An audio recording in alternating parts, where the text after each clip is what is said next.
Finance Minister Arun Jaitley presented his second full budget, and a rather lengthy budget speech has come to an end.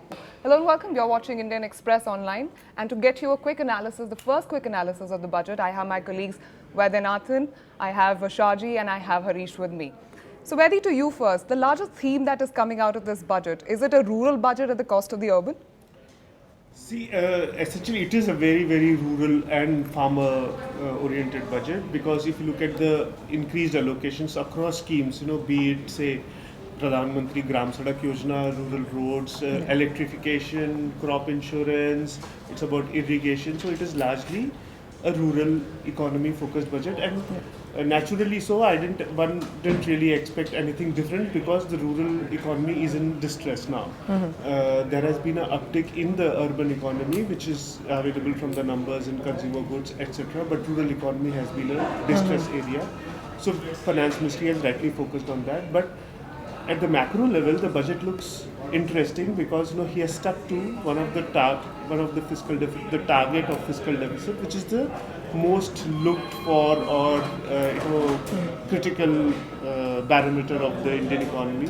He has said that he will stick to 3.9% of GDP target for this year, and has set it at 3.5% of GDP for the next year. Fiscal, So that really affects all markets. We have seen the market yo-yoing, but then at the end of it, I would imagine the markets are just about 100 points down, or even less than that. Still very volatile, up and down. Still volatile. Yes.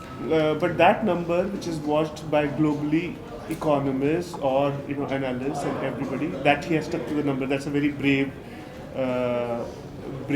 and I think and contrary to the indications that the economic survey sort of was giving, maybe he might sort of relent on it and make more room for public investment. Right. Because he did mention the fact that there has been a debate at the level of the Prime Minister's office itself on whether there is need to increase expenditure significantly to pump prime the economy, or stick to the fiscal prudence philosophy, because that helps growth in the long term. So he has stuck to the latter, which seems to have been taken well by many. Shaji, let me get you in here. How do you look at the macro picture? What sort of picture for the health of the economy does this budget paint? Clearly, like Vaidhi pointed out, he's stuck to the crucial number of 3.9 for this fiscal, 3.5% of fiscal deficit for the next. How would you look at the economic prospects of the country from here on? I think that's a positive. I think, as Vaidhi also mentioned, that's a positive, because I think the markets are sliding. They were sliding, but I think one of the biggest concerns over the last few weeks for many investors actually were both foreign, particularly the foreign investors, was the level of the deficit, whether they would spend extra money and go for a higher deficit instead of sticking to the path which they have done. Yeah. And I think at this point of time, when you have gains in the form of lower oil price and commodity, you need to do it, and if you don't do it at this particular point of time, you can never do consolidation. So to that extent, I think it's really positive. And besides that, actually, if they had gone even for higher spending, if you look at the bond markets, actually, the other side of the financial markets, already bond yields were rising, and there was a real danger if at all they announced higher spending, it would have led to higher interest costs. All that would have happened. Right. And the positive thing, by sticking to this level of fiscal deficit, would be that maybe one end of the bargain would be that the Reserve Bank would probably be able to ease the monetary policy. And as the market is speculating, there could be a out of turn, what they call ahead of the policy next time, there will be an interest rate cut, maybe even if it's modest cut of 25 basis points. Right. So that's the positive, and maybe this will also put pressure on, maybe to that extent, state governments, and I personally think that they've been lucky, because they have not spent, actually the spending, as we were discussing, the savings in terms of last year helped them in fact keep to this deficit target. So we'll have to see the coming year how they're going to stick to it. Right. The big theme, Harish, that has emerged is the focus on the rural sector. A lot of it going to rural infrastructure, but there are several other initiatives that have been announced. What do you think are the key takeaways for the rural sector? Political economy wise, it's a very interesting budget because there are absolutely no sops for the middle class. I mean, not even symbolic. Some raising the income tax limit. Exemptions, yeah. Whereas, I think the whole intention is to market this as a budget for Bharat. And this is probably the first time where you have nothing for the urban middle class. So now we need to actually look at what exactly they have done in the rural for the rural side. Right. Some of these seem to be quite innovative. I think there is this floating of NABARD bonds, to basically complete some of these unfinished irrigation projects. Yeah. And also there is an enhanced funding for the Pradhan Mantri Gram Sadak Yojana, which was actually started by NDA-1 under Vajpayee. So obviously they want to focus on that. So probably I think they were talking of completing, basically connecting all the unconnected habitations by 2022, whereas I think now they are fast forwarding it to by 2019. So there's a huge outlay there. Then same is the case with Krishi Sanchai Yojana. Also some kind of a national mission for pulses. So we really don't know how these really will work on the ground. But clearly the signal is that we only care now for the rural areas, and maybe electorally obviously it makes sense, and so that is what struck me as very key. interesting in this budget, just the political economy. Yeah. We will discuss again a little bit more on that. A lot of push on the infrastructure as well, in keeping with what they did last time as well. And a lot of push coming in for roads and railways in specific. Right. They've increased the outlays for both the sectors, 2.18 in total for the two. And how do you look at that? Because one remarkable thing which has happened in roads, which Jaitley gives credit, and of course Gadkari deserves more than just credit for this, because he has unblocked almost 70% of all road projects, totaling almost 1 lakh crore. So that is a huge positive at a time when the economy is not really growing at the rate that you would want it to grow, because it has got huge spillover effects. Because road building is a lot of employment, it is construction, it also has benefits of on other aspects of the economy, like say development. A multiplier effect, in fact. Huge multiplier effect.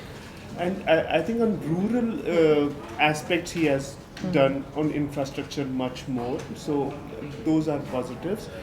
But a good 97,000 crore there for the rural infrastructure. Yeah, so that is something very interesting. But say for instance, it does boost rural income, because that's where we see distress now. But for the impact on huge spending in the rural sector, it takes a long time also. Like say on irrigation money, or on some of the projects, electrification, those kind of projects where you invest for the long term. So it's a 3 to 5 year kind of cycle before you see what the benefits are. We need to look at how this will actually translate into ground going down in the next couple of years. Okay. Shaji, how would you look at the bank's picture? They've been reeling under stressed assets. There's an amount of 25,000 crore that has been announced for bank recapitalization. Bank stocks didn't look very good there. They expected perhaps more to come in from bank recapitalization.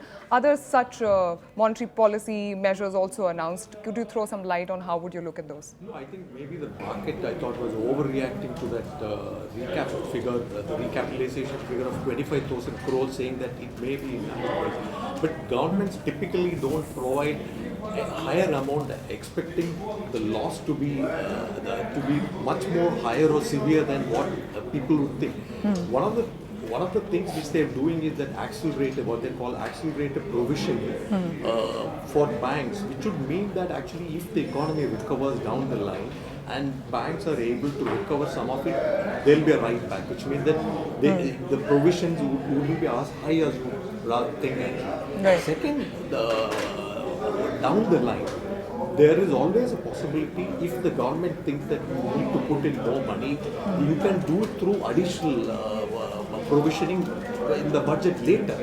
That's quite possible. And my feeling is also that we have to look at the figures closely to see if at all there is a higher, what we call non-tax revenues coming, not through divestment, through including from transfer, including from RBI, probably a higher transfer, which would mean that will actually go towards partly this capitalization, needs of capitalization. I think that would have been thought out actually. So I'm not that worried about it. There are a couple of other interesting things when they talked about the fact that maybe there could be a roadmap for, in some ways, for consolidation. We don't know what it is going to be, and then that they are willing to look at a lower equity cap for IDBI. That IDBI, yes. They're willing to go below 51% because IDBI already is in a bad shape. So if that goes off, maybe we could see probably other banks. Probably happening in other banks too. As well. Actually, that's a positive. And the Monetary Policy Committee, which anyway was just a formality, so you needed to technically amend the RBI Act to have a committee which will set interest rates in India, and we will be probably aligned with many other economies where interest rates are set jointly by committees. We just need to look at the composition of the committee. Yeah, that'll be interesting. Harish, you were talking about the political economy. State elections are just around the corner. Would you say this budget had an eye on elections, and what all did it have to capitalize on that? I think as we were talking, I think there's a lot of emphasis also on transfer of terms of trade. Like you're imposing a Krishi Kalyan cess, right, which you and I will pay. And this money is supposed to be going to rural areas. I think this government now has become very sensitive to rural areas. See, reforms are now out of the window. They just talked of a DBT in fertilizer in a few pilot project or something. And probably one reason they are able to do it because subsidy is not such an issue today, especially with there is no petroleum. Earlier there was a huge petroleum subsidy, whereas now petroleum is now contributing to you, I don't know, maybe about 1,50,000 crore, through the special excise on diesel and petrol. Yes. So probably they feel that they don't need to tax rural areas more, and which makes politically it makes a lot of sense, And on the other hand, you don't give any sops to middle class, rather you extract more from through service tax and all, and this money goes into the rural areas. So the interesting thing is whether this money will really go, and that depends on the states, and probably yes, like the crop insurance scheme and all. I think in the coming budget they are going to market this very heavily. This is a government which cares for the rural areas, and nobody is allowing us to do our work. We want to benefit, the soldiers, the farmers. I think the political strategy. Yes. I think that's what they are going to do it. And Mr. Modi has already, I think, addressed now about 5-6 rallies in the last few weeks. From Odisha to Bareilly, and I think this is a new phase. Whereas probably in the first 1.5 years, or at least more than 1 year, the Prime Minister did not address a single farmers' rally. Whereas I think now they are doing a complete sort of an about turn, and they seem to be very consciously pushing for, we are a pro, Bharat party and not a pro India party. Okay. So earlier they were talking of smart cities, bullet trains. You don't even find any mention. Now you only find about Sinchai and the language has changed. It has. Very quickly on the taxes bit, nothing really for the Aam Aadmi there. No tax slabs have been revised as such. Aam Shehri Aadmi, if you may. And just to look at the other tax announcements that have been made, a lot of emphasis on encouraging the MSME sector and such. So just how would you? What are the key takeaways there? Initially, I guess one of the two interesting things which I saw in this budget was, of course, the VDIS, the voluntary disclosure of income scheme, which has come again, returned to our dictionary, where they are focus on the black money and how you want to get it out. So this government seems to be obsessed with black money, politically they had made an issue out of it.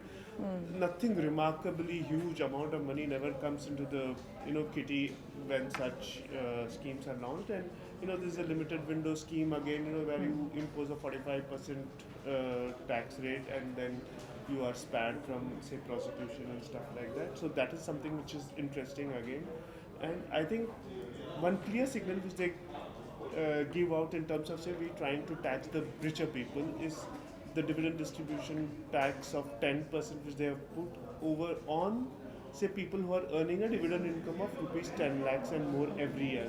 So typically who earns 10 lakhs and more are say promoters of companies themselves, because they have got huge shareholding, they declare huge dividends, their companies declare huge dividends and they benefit from such dividends. So a 10% additional tax on that over and above an already 20% dividend distribution tax clearly shows that the government is taxing the rich,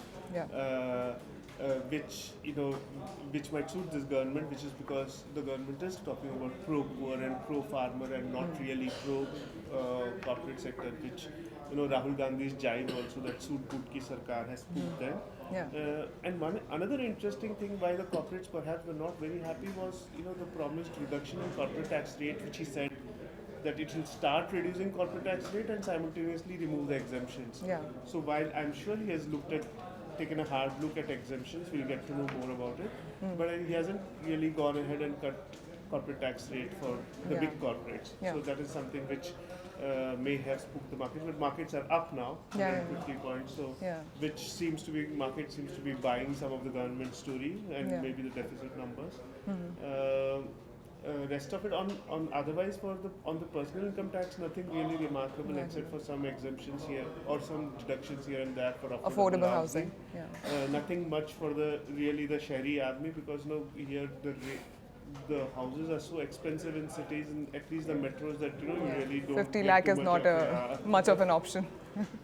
All right. So, and cess I think is never a great idea, but for this government it suits them because cess is not shared with the state governments. Like in the divisible pool, cess goes only to the central government. So the money which it collects as say Krishi Kalyan cess, it can go and claim and talk about it as my money. So this is the Sarkar's money, Kendriya Sarkar's money for. And having implemented the 14th Finance Commission and so on, I think it makes more sense for them. It makes sense that, anyway more money has been given to states, so let us extract whatever little for the central to be distributed wherever. Okay. Finally, Shahji, what are the negatives that you would say that have come out of the budget announcement this time around? I don't know. I think I'm certain they're going to be criticized for the way they've dealt on the tax side, actually. Because the direction overall for the last few years has been to make the structure far more it's simpler and easier, actually, and as they call stability.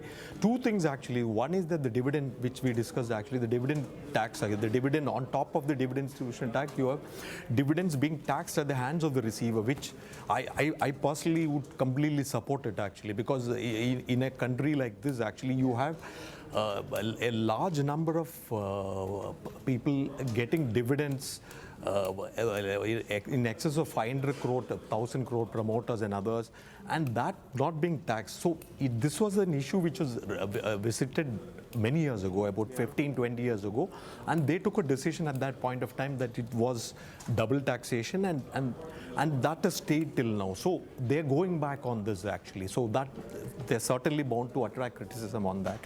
Maybe but probably you will get revenue from that to a certain extent. I think it will add to revenues. The other stream of revenues could be this undisclosed voluntary disclosure scheme, as they call it, but that's going to be criticized because the Supreme Court had actually criticized them in 97. So there, last time they got about 10,500 crores in 97. So we'll have to see how much it will add. Because amnesty schemes, probably this government has also realized that it will work only when there is no questions asked.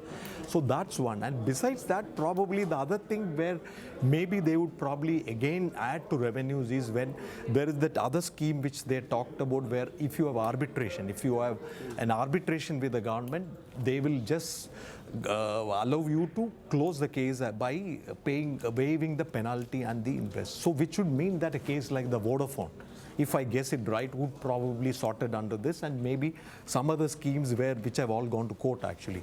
So that in some ways could be a positive. If you look at those, could be positive, but there are other negatives, actually. And my feeling, I don't know, I could be wrong on this, that maybe they would not be pushing for GST because you didn't have a service tax increase, actually, which would probably make it compatible with the possible GST rate later. So that makes me doubt whether they're going to even push for GST, actually. So those things, the tax thing seems a little complex and doesn't seem to be, I think it's bound to be criticized for sure. All right. Thank you all for your inputs. We will come back with a deeper, harder analysis of Budget 2016. Stay tuned to Indian Express Online for more details.